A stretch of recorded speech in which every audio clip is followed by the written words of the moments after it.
આવતીકાલે માં દુર્ગાની આરાધનાનું પર્વ શરૂ થવાનું છે, ત્યારે ખલૈયા પણ ગરબાની રમઝટ માટે તૈયાર થઈ ગયા છે। ભારે વરસાદની આગાહી હોવા છતાં ખેલૈયાઓમાં ગરબા ઘૂમવાનો થનગનાટ જોવા મળી રહ્યો છે। પોલીસે ગરબા દરમિયાન સુરક્ષા માટે સંપૂર્ણ તૈયારી કરી લીધી છે। ગરબા આયોજકોએ પણ સરકાર અને પોલીસ તંત્ર દ્વારા જણાવાયેલા નિયમોનું પાલન કરવું પડશે। ત્યારે સામાન્ય રીતે રાત્રે 12 વાગ્યા સુધી રમાતા ગરબા મોડી રાત સુધી રમી શકાશે તેવું નિવેદન ગૃહ રાજ્યમંત્રી હર્ષ સંઘવીએ આપ્યું છે।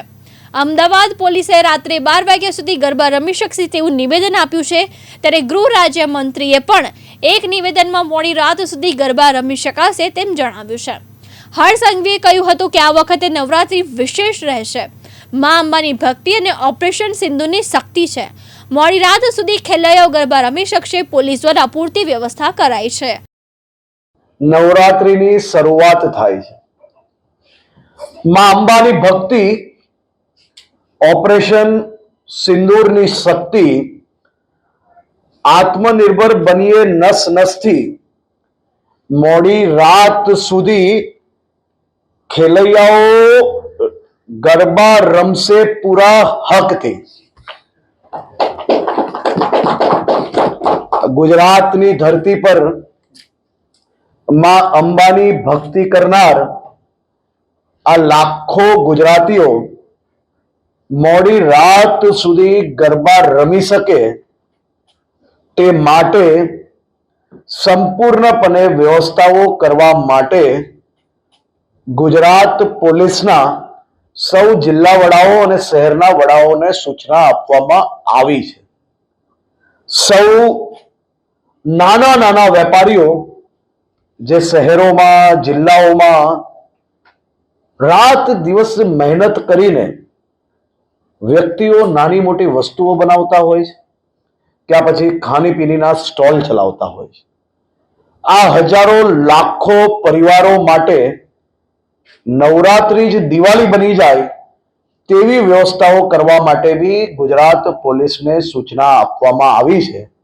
મારા રાજ્યના નાના નાના વેપારીઓ એ સંપૂર્ણપણે ખૂબ સારી રીતે એનો ઉદ્યોગ આ 9 દિવસમાં કરી શકે તેવી વ્યવસ્થાઓ કરવામાં આવી છે। સાથે સાથે આ વખતે વિશેષ નવરાત્રી છે, કારણ કે માં અંબાની ભક્તિ છે અને ઓપરેશન સિંદૂરની શક્તિ છે, અને સાથે આ વર્ષે આત્મનિર્ભર ભારત અને સ્વદેશી અપનાવવાના નારા જોડે દેશ આખું કંઈક અલગ જ મૂડમાં નજરે પડી રહ્યું છે।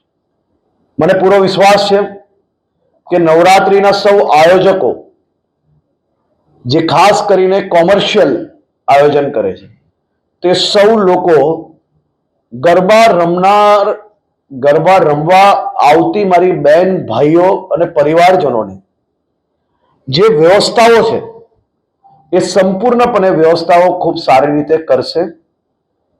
વ્યવસ્થામાં કોઈ બી પ્રકારની ઢીલ એ ચલાવી લેવામાં નહીં આવે। કોમર્શિયલ ગરબા માટે એને બધી જ વ્યવસ્થાઓ સંપૂર્ણપણે કરવાની રહેશે, અને સાથે સાથે આપણા રાજ્યની સંસ્કૃતિ, માં અંબાના ગરબા અને નવરાત્રીના આ 9 દિવસ જ્યારે લાખો લોકો માં અંબાની ભક્તિમાં આવતા હોય છે, ત્યારે કોઈ બી પ્રકારની ભક્તિને ખલેલ પહોંચે તે પ્રકારના ઘટના કે એ પ્રકારના ગીતો એ ચલાવી લેવામાં આવશે નહીં। આ આપણી સંસ્કૃતિ છે અને આ સંસ્કૃતિ આપણે સૌએ જાળવી રાખવી એ આપણી જવાબદારી છે। આપ સૌને નવરાત્રીની ખૂબ ખૂબ શુભકામનાઓ, અને ખેલૈયાઓ પૂરા મનથી ગરબા રમી શકે તેવી વ્યવસ્થાઓ આપણે સૌ લોકો સાથે મળીને કરશો। સૌ લોકો પૂરી શક્તિથી, પૂરી એનર્જીથી ગરબા રમવા જાઓ। કોઈ બી પ્રકારની ચિંતા કરવાની જરૂર નથી।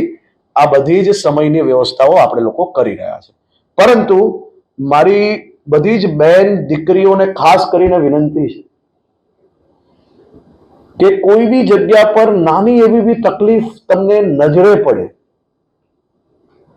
તો હવે તમારે 100 નંબર કે 108 નંબર કે એવા નંબરો પર કોલ કરવાની જરૂર નથી.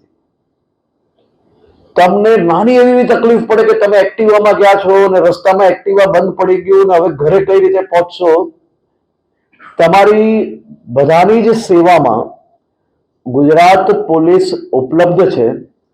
કોઈ બી તકલીફ પડે તમને માત્ર એટલી જ વિનંતી છે, વગર વિચારે 112 પર એકવાર માત્ર જાણકારી આપી દો, જેથી અમે ઝડપથી આપની મદદમાં ત્યાં પહોંચી શકીએ.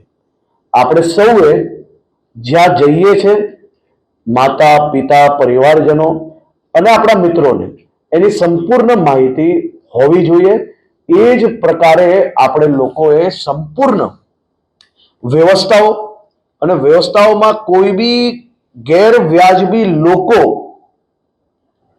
એ ફાયદો ના લઈ જાય એ પ્રકારની વ્યવસ્થાઓ આ વખતે આપણે ગોઠવી છે. એટલા માટે આપ સૌને વિનંતી છે કે આ વ્યવસ્થાઓમાં વધુમાં વધુ આપ સૌ લોકો મદદ કરજો. ખૂબ ખૂબ આભાર. યાસીન દારા, દિવ્યાંગ ન્યૂઝ, સુરત.